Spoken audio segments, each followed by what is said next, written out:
is there something that a young professional that was interested in getting into the field or finding out more information about sports psychology should know? I mean, where would they go about finding information? I mean, what's one thing someone should have told you or you wish they would have told you when you got involved in the field? Well, I wish I would have known that there are actually graduate programs where you can get a graduate degree now, a PhD in sports psychology. There were a few when I was in school, but there weren't many, and now there are.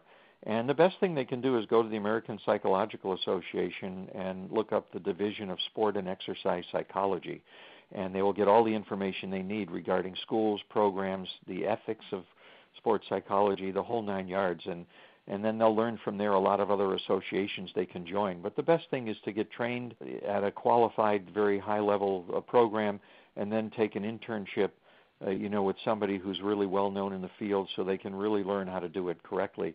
Unfortunately, in this field, there are a lot of people who call themselves sports psychologists who really have not been properly trained.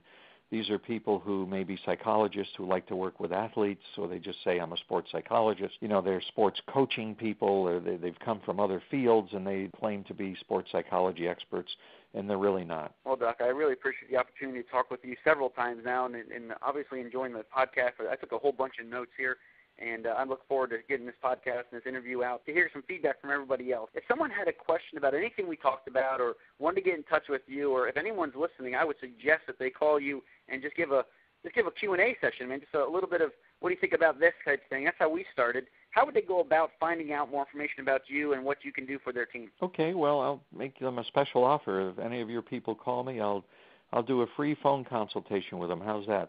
For about their sport, their team, whatever. We can spend 15, 20, 30 minutes, whatever, on the phone for free. They just have to call me on my 800 number, 800-497-9880.